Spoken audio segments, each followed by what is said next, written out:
This program is brought to you by thepodcastfactory.com. You're listening to the Pretend You're Fired Today podcast. And now, here's your host, Lisa Rangel. Welcome and hello. Welcome to the second episode of Pretend You're Fired Today podcast. I'm Lisa Rangel, host of the Pretend You're Fired Today podcast and the founder of Chameleon Resumes. We are an executive resume writing and job search consultancy firm. We help executives and rising leaders land their next role faster.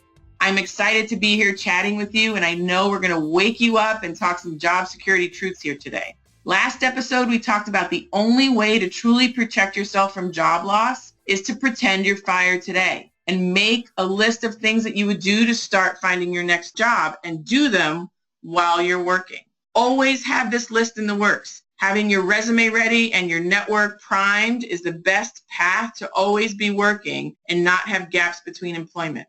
As we said in the last episode, the first thing on that list is dusting off the resume and getting it up to speed. When was the last time you even looked at your resume? Do you even have one? Hopefully it's not too bad, but if you're like most people, you're using that resume that you probably had done at the College Career Center, right? You had them do that for you a number of years ago. And now you're trying to land that well-paying professional or executive level job with that format that you got from the College Career Center. Doesn't make sense, but you're not alone. So it's good that we're looking at this now before you need it, right?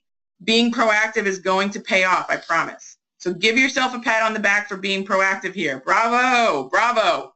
So what should a resume look like now? It's important to know these trends and have a current looking resume and not a dated document that looks like a 1970s powdered blue ruffled wedding suit, right?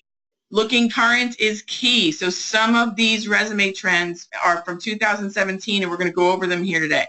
One of the first trends is to make the most of your prime resume real estate. I call the top third of your resume prime resume real estate. You want to create a robust summary to capture the hiring manager's eye. You want to use this space wisely and include what position you're targeting and a few pointed achievements that support why that hiring manager should continue reading your document and call you for that exploratory interview, for that conversation. Or there might even be a targeted position open.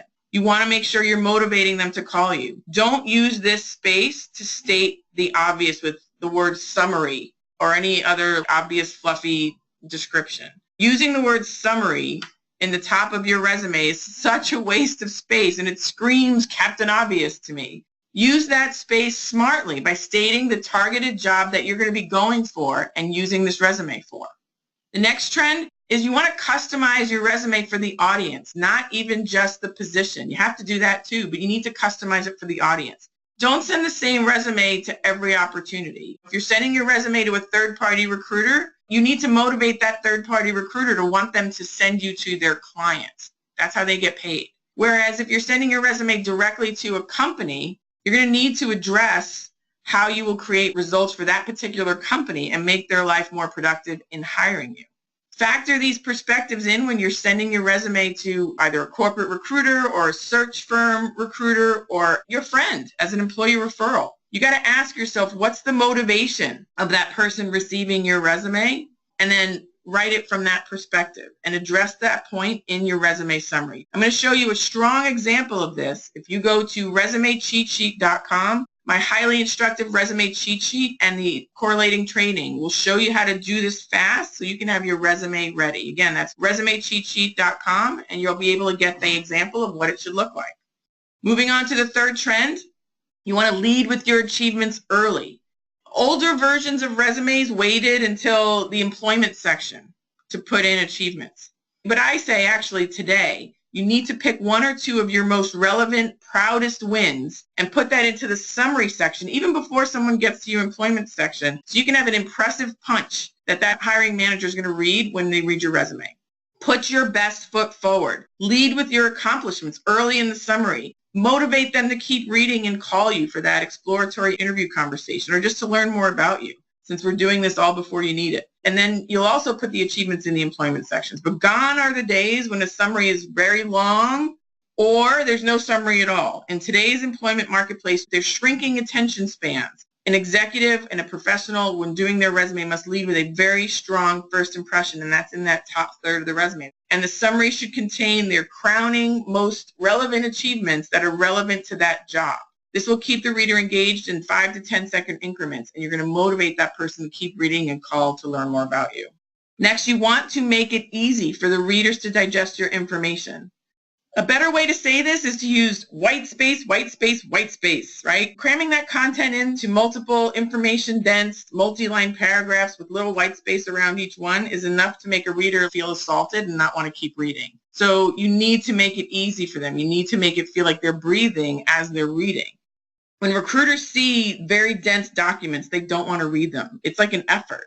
So make it easy for your readers to find information using bullets, sectioning off information blocks, simple graphics to move the eye through the document, and again, white space.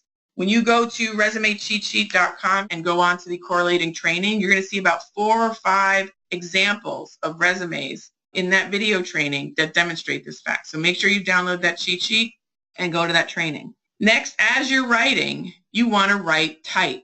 What does write tight mean? Write concisely. Once you write the first draft of your resume, challenge yourself to identify the words and phrases that you can delete. You want to write concisely. Doing so will help create white space and make the reader's eye flow over your resume with ease, leading to that exploratory interview conversation. 2 pages is acceptable for people with over 10 years of experience, and 1 page is acceptable for those people with under 10 years of experience. Lastly, the 6th trend is to align your resume content with your online profiles. A resume does not exist in a vacuum anymore. It's not the only way someone can find you, nor should it be. Ensuring your resume is in alignment with your LinkedIn profile, what you say on your Twitter account, if you have a blog, and other social media pages that you use for work, for professional purposes, having these all in alignment is pertinent to your field. It's pertinent to your professional presentation. A hiring manager may find your work on a personal blog, but then when they reach out to ask you for your credentials and you send your resume, you want to make sure that these are in alignment. They may find you on LinkedIn, reach out to you, ask you for your resume, which will give them more detail. You need to make sure those are in alignment. Consistency and alignment is important. Authenticity in these presentations is everything. So you know now how conceptually to set up your resume. Want a visual?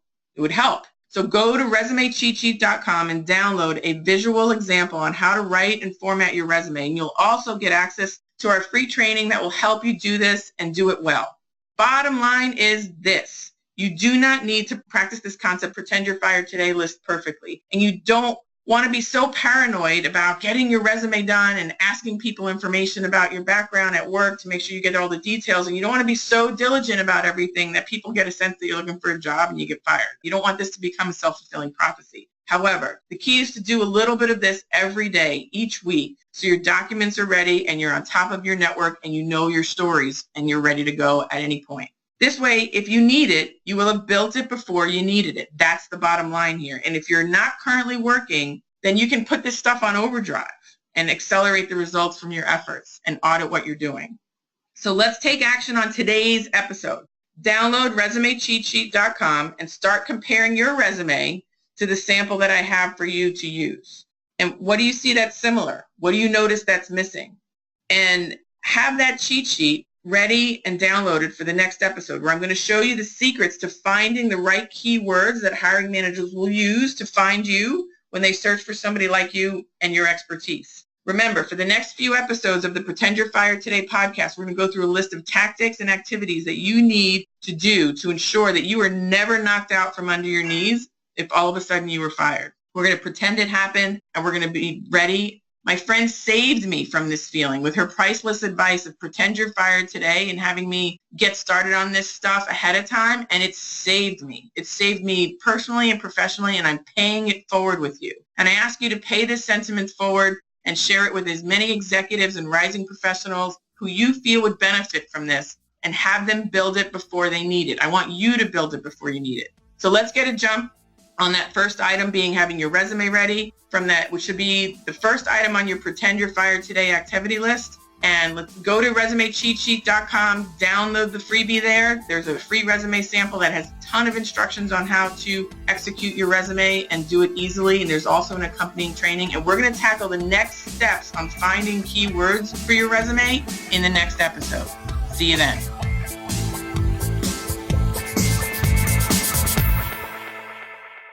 This is thepodcastfactory.com.